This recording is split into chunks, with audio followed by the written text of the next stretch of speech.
Bem-vindos ao workshop Gamificação para Museus e Espaços Culturais, oferecido gratuitamente pelo programa Hub+. Meu nome é Guilherme Xavier e estarei aqui com vocês para compartilhar um pouco de conhecimento sobre o assunto e apresentar algumas experiências e ideias ao longo dessa videoaula. Vamos começar com uma brincadeira dentre as favoritas da minha infância. O que é o que é? Então, o que é o que é? O que cai em pé e corre deitado? A chuva.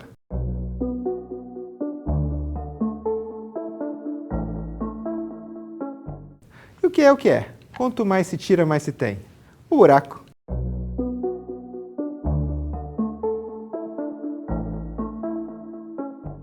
E o que é o que é? Instituição permanente, sem fins lucrativos, a serviço da sociedade e do seu desenvolvimento, aberta ao público e que adquire, conserva, investiga, difunde e expõe os testemunhos materiais do homem e de seu entorno para a educação e deleite da sociedade? O museu.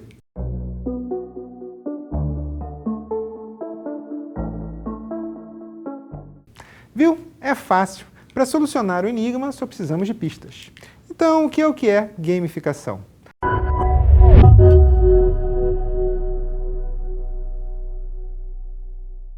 Você já deve ter ouvido falar desse termo, pois ele já teve idas e vindas no âmbito da mercadologia. Aquele esquema de pontos que prometem a troca do uso de cartões de crédito pela possibilidade de ganhar uma sanduicheira ou um ventilador é uma forma de gamificação. Assim como aquele esquema no qual você comprava umas figurinhas dos personagens falsificados da Disney e da Warner Bros. Para trocar por panela, bicicleta e televisão. Enfim, gamificação pressupõe um projeto estratégico que busca nas pessoas uma ação, reação ou interação. Direto ao ponto, gamificação é o uso de elementos de jogos em situações alheias ao entretenimento, para envolver, motivar e engajar pessoas em tarefas, produtos e serviços. O termo não é recente e, a princípio, essas tarefas, produtos e serviços eram majoritariamente comerciais. Mas um dos meus exemplos favoritos não é o uso da gamificação para venda, mas sim para descobertas científicas. Há uns 10 anos, cientistas conceberam uma aplicação que permite, a partir de certas regras, imitar as diferentes espacialidades e comportamento de certas proteínas. Aqui a coisa fica interessante. A forma como uma proteína se dobra pode fazer a diferença entre um veneno e um remédio, saúde e doença. Somos todos feitos de origamis. O problema é que as proteínas podem se dobrar de tantas formas, mas tantas formas, que qualquer mínimo progresso experimental se torna muito, muito lento. E o que surge então é o Foldit, não como uma ferramenta, mas como uma espécie de quebra-cabeça, no qual seus entusiastas competem pelas melhores soluções. Assim, de tanto competirem e se auxiliarem, já em 2010, seus 57 mil usuários conseguiram viabilizar mais e melhores soluções que métodos automáticos. E em 2011, conseguiram em 10 dias solucionar um problema que já aborrecia os cientistas há uns 15 anos.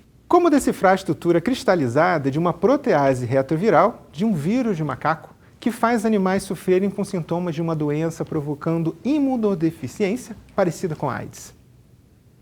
Foldit, enfim. Se divertindo, os jogadores conseguiram um modelo tridimensional de uma enzima que poderia ser usada para substituição molecular e de lá para cá, outras conquistas aconteceram não somente pelo esforço, mas pela diversão.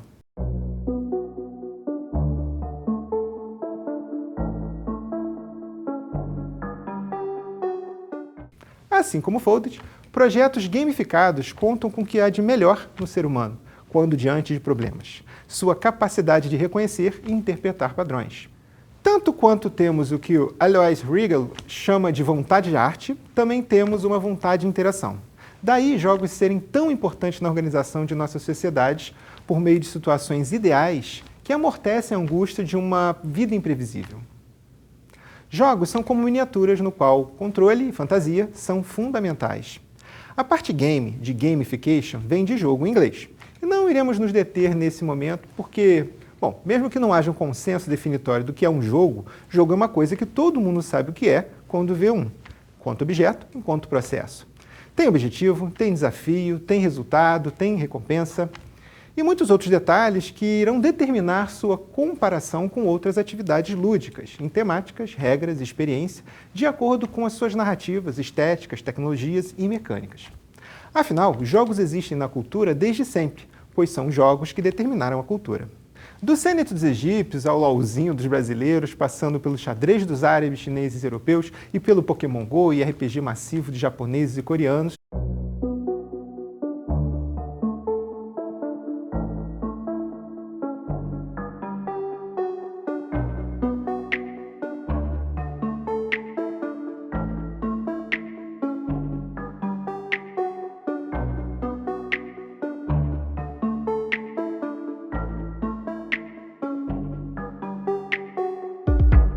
Os jogos estão por toda parte, não apenas divertindo, mas principalmente fazendo a gente pensar sobre as nossas escolhas e consequências, sobre as nossas habilidades, competências, sobre as nossas ações e as relações de tempo e espaço, sobre como melhorar e se superar. Mas é a parte de gamification, que nos é mais interessante aqui, justamente porque é nessa parte que devemos obter, no pensar jogo, os recursos para serem investidos em museus e espaços culturais, de modo que o atendimento do público nesses ambientes seja mais do que uma simples visita.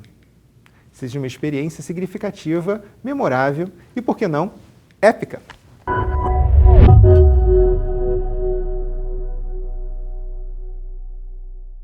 Então, para o nosso pensar jogo, devemos começar a considerar o que em diferentes épocas da nossa civilização as pessoas se envolveram com jogos de modo igualmente ritualístico e artificial. Na pré-história, como competição, sorte, imitação e vertigem. Na antiguidade aldeano-citadina, como misticismo e conforme a materialidade. No período clássico, como arte adicionada à técnica, dando origem à tecnologia.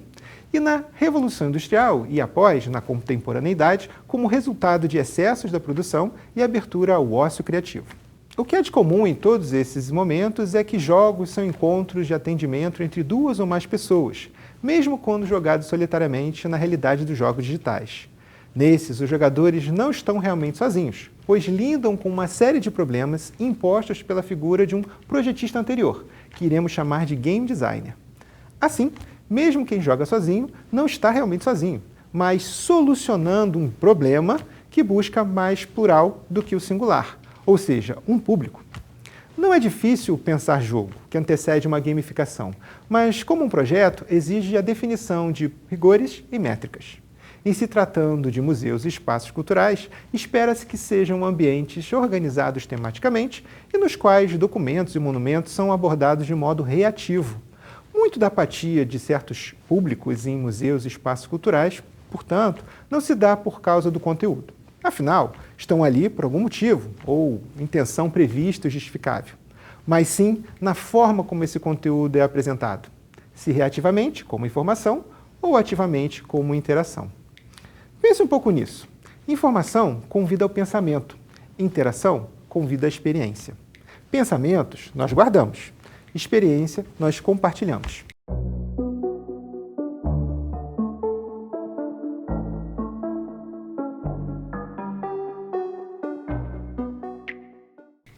Faz de conta que você está na sua casa e pela tela da televisão você vê imagens aéreas da sua residência pegando fogo. Você pode pensar, mas que coisa estranha, eu não estou vendo nada aqui na minha sala, não estou sentindo cheiro de fumaça. Será verdade? Você viu. Agora, faça de conta que você está em casa e ao chegar na cozinha para pegar um copo d'água, você encontra o seu fogão pegando fogo. Você sente o calor da chama, a fumaça faz seus olhos arderem. Você pode agir, ou para correr, fugir, ou para apagar o fogo, porque você sabe que é verdade. Você viveu. Calma! Não se trata aqui de criar uma oposição entre o ideal e o real, mas de se pensar os rigores e métricas que vão auxiliar curadores, museólogos e equipes a repensar ambientes para maximizar a experiência que serve para ver e para viver. Trocando rigores por regras e métricas por objetivos, já dá para pensar em alguns projetos que levem em conta elementos de jogos como forma de fazer as narrativas das exposições mais saborosas. Não se trata de mostrar, trata-se de motivar. E alguém aqui duvida que jogos motivam? Quando falamos de motivação, falamos de duas maneiras de atender a uma determinada demanda. Ou dispomos de uma vontade particular de realizar, ou dispomos de uma vontade de fazer para obter algum benefício. A motivação do primeiro tipo, nós chamamos de motivação intrínseca. A motivação do segundo tipo, nós chamamos de motivação extrínseca. As duas fazem parte de projetos positivos, mas sabe que a intrínseca é fácil de garantir e difícil de conquistar. Já a extrínseca é fácil de obter, mas difícil de manter. Você pode facilmente convencer uma pessoa que é fanática por futebol para ir ao estádio quando o time dela for jogar. Mas para ela trocar essa programação por outra, não tão emocionante, como uma palestra sobre a história do futebol, poderá exigir de você alguma forma de compensação. Assim, a questão é o que há no museu e no espaço cultural que fala diretamente à valorização intrínseca quando buscamos lidar com o público a partir da sua motivação extrínseca. Afinal, quem vai a um determinado ambiente por imposição, suborno ou obrigação, não vai realmente. O projeto, então, seja qual for, deve ter como característica ser capaz de transformar a valorização externa do sentimento de obrigação em uma valorização interna a partir das emoções.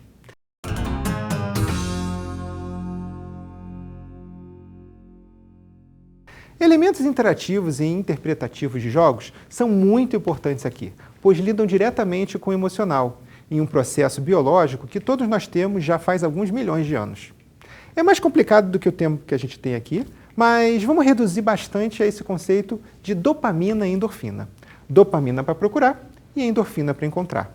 A curiosidade que sentimos diante de um truque de mágica, a atenção que a gente sente numa sala de cinema ou na plateia de um teatro, a apreensão que sentimos na subida de uma montanha-russa e a satisfação de encontrar uma nota de dinheiro esquecida no bolso de uma calça antes da gente colocar ela na máquina de lavar, são resultados de neurotransmissores agindo em nosso organismo para nos fazer seguir adiante, evitando ou repetindo certos comportamentos.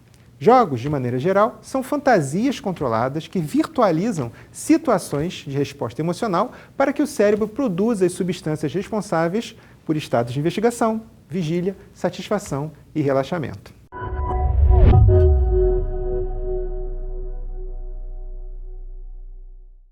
Mas quais são esses elementos e como eles podem ser alocados aos projetos dispositivos de museus e espaços culturais? Vejamos em 3 etapas.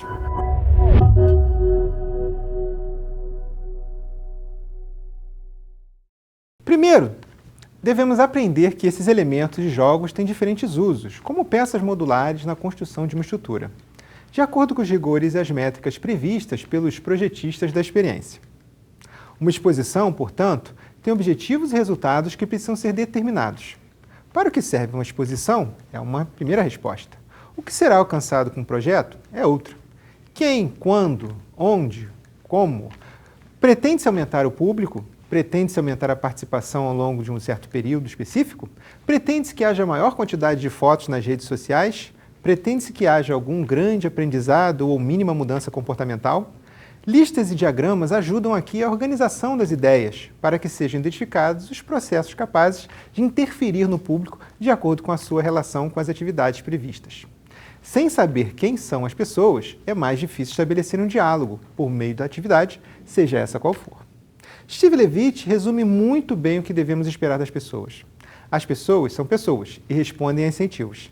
Saber quais são os incentivos vai permitir ao projetista antecipar processos voltados para o público que busca a socialização, a conquista, a liberdade, a filantropia, a ludicidade ou a disrupção.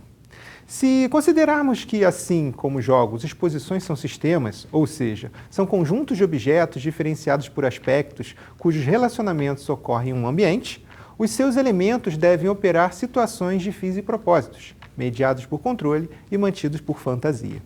Durante algum tempo, a ideia que as pessoas tinham da gamificação era de que resumia-se a um exclusivo processo comportamentalista de pontos distintivos e placares, como se o processo competitivo fosse suficiente para as pessoas se engajarem e atuarem na busca de alguma recompensa por uma motivação mais extrínseca do que intrínseca. Em seguida, surgiu a ideia de que o processo, na verdade, lidava com a expectativa de mudanças de status dos participantes quando se comparados aos demais, e uma busca final para obter alguma coisa, como uma recompensa material ou de valor.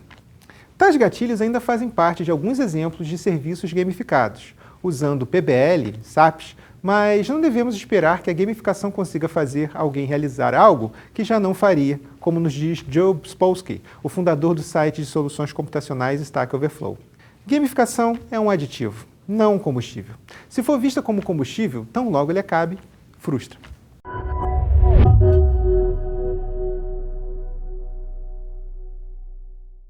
Segundo, Devemos entender que esses elementos de jogos servem para convidar a realização de atividades cujo resultado não se resume à sua própria execução apenas, mas faz parte de um atendimento maior no qual outras pessoas também estão envolvidas. Do ponto de vista de serviços gamificados, os que não fazem alusão a um processo multiparticipado por muitos atendentes são abandonados. E muito rapidamente. Aplicativos gamificados para mudança comportamental e para aprendizagem de idiomas são exemplos de processos que carecem de uma atenção coletiva, que seja capaz de evitar a desistência do usuário. Porque, como dito anteriormente, mesmo um processo superativo precisa de réguas de comparação. Estou indo bem? Estou indo mal? Se a resposta não faz diferença por falta de interlocução, qual a diferença em participar se minha ação não repercute de alguma forma para a mudança do sistema? Os elementos dos jogos servem para a realização de uma hipótese de amplificação de poder. Sem isso, a atividade gamificada é percebida como uma atividade qualquer, apenas um passatempo e não um momento de estimulação. Sem esse poder de modificar o lugar onde se vai, também os museus e espaços culturais ficam presos em sua tradição. Ou são vistos como templos para quem vai sempre, ou são vistos como um armazém de antiguidades para quem não vai quase nunca. É preciso, então, considerar no projeto variáveis incondicionais em ações estratégicas de resultados definidos, em um processo decisório que podemos definir como janelas e portas. A janela permite ver antecipadamente, mas não dá para atravessar. O que é preciso saber?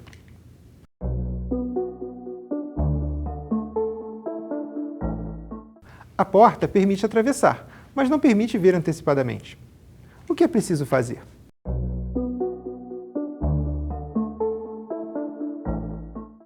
Pense então. Há no projeto mais portas ou mais janelas? Onde ficam?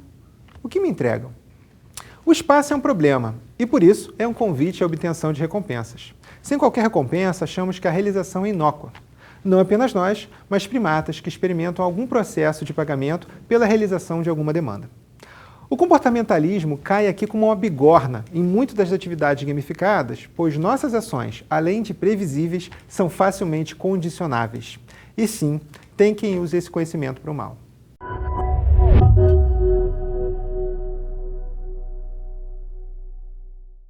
Terceiro, devemos usar esses elementos de jogos em atenção ao resultado interativo, de acordo com uma narrativa consequencial e que apresente uma direta informação de progresso e formas de comparar o antes com o depois, o vazio com o cheio, pouco com muito, bom com ruim, pois são contrastes universais e dos quais os elementos de jogos autoeducam seus participantes.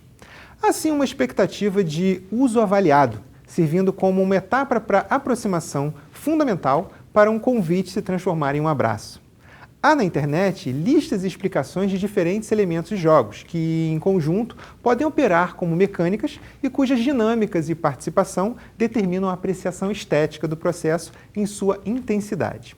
Pesquisar quais são, como funcionam e o que fazem com a cabeça dos participantes é imprescindível para qualquer projeto de gamificação, seja para divulgar, seja para atrair, seja para manter, seja para ensinar, seja para aprender.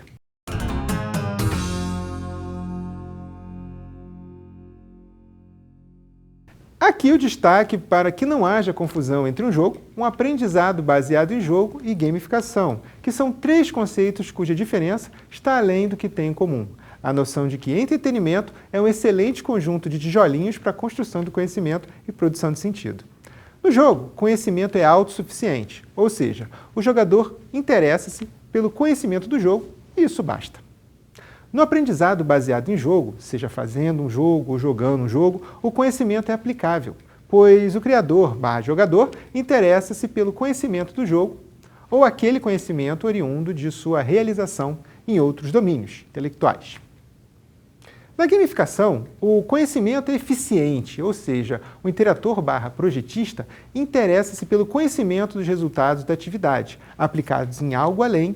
Enfim, lidamos aqui com o conhecimento que, quando avaliado, permite surpresa e assombro. De outro modo, o conhecimento que, quando validado, permite o encantamento. Assim, o conhecimento de museus e espaços culturais deve ser um convite à experiência sensível. Daí a importância da gamificação para esses locais incríveis.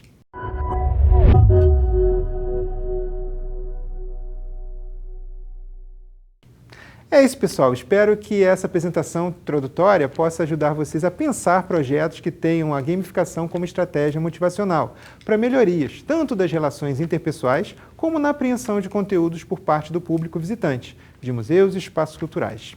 Pense nessas etapas. Primeiro, nas regras e resultados previstos. Segundo, quais são os públicos e o que emociona. E terceiro, quais os procedimentos serão participados para que haja valorização da experiência, no seu atendimento e na construção de conhecimento crítico em relação ao espaço. Além disso, há casos e mais casos de projetos de gamificação disponíveis para consulta na internet. E também muitas ideias de atividades interessantes que podem ser adaptadas conforme os contextos e conceitos a serem trabalhados.